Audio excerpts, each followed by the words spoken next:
Good afternoon, Utah. I hope that your work week is off to a good start. We'll begin with your weather headlines, which include plenty of warmth for today. Temperatures today along the Wasatch Front are going to be about 15 to 20 degrees above average. It's also going to come with dry skies for today, but by tomorrow, a cold front will be approaching, and then by Wednesday morning, we could be talking about our first freeze of the season in Salt Lake City, which is well behind schedule. And if we do get freezing temperatures on Wednesday, that will tie the record for the latest first freeze in Salt Lake City. But here's a look at the bigger picture of things. We have a high pressure sitting down to our southeast, and with those southerly winds, that's really helping to bring in those warmer temperatures. But when you look off to the northwest, the Pacific Northwest, there's a cold front that is approaching from our northwest, and that's what's going to be approaching us tomorrow, and that's why we're going to see much colder temperatures by the middle of the week. But in the meantime, this is just a beautiful view from the Park City Mountain, but you can see a lot of that snow has since melted. In Park City today, we're going to be getting close to 70 degrees in Salt Lake City, but in Park City, temperatures today will be in the lower and middle 60s, a daytime high of 63 degrees. So that just kind of goes to show how warm it is outside.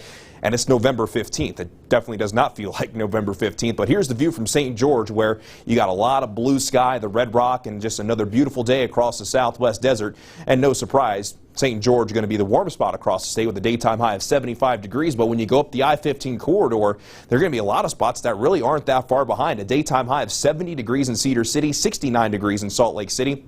And the record high for today in Salt Lake City, 73. So we're really not going to be that far away from that mark.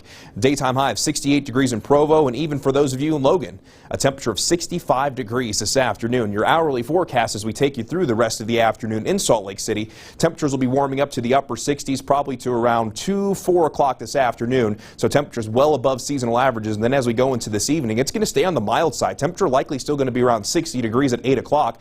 Maybe a great night to go out for some dinner outside.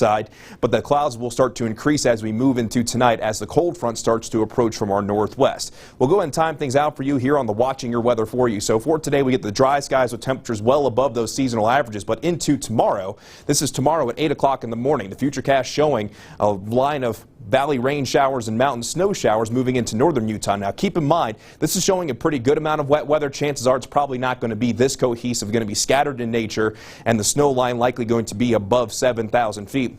Where in the extreme northern half of Utah, it might be a little bit lower than that. But valley rain, mountain snow possible through the first half of the day tomorrow. Then that moisture starts to move away to the east as the front moves to the east. Then those winds switching out of the northwest, and then it's going to be turning downright cold across most of the state by Wednesday morning. But here's your breakdown on the 7-day forecast for St. George, where it's middle 70s today, low 70s tomorrow. Then you'll even feel the influence of the front in St. George on Wednesday with a daytime high of 64 degrees. But it'll be a lot more apparent on the Wasatch Front, as we'll be close to 70 degrees today, middle 40s tonight. AM showers a possibility for our Tuesday with a daytime high of 55 degrees. But keep in mind, through the afternoon, the temperature will actually be cooling down after the front moves through. Then on Wednesday morning, likely going to wake up with a temperature around 30 degrees with a daytime high of only 42. But temperatures will moderate for the second half of the work week.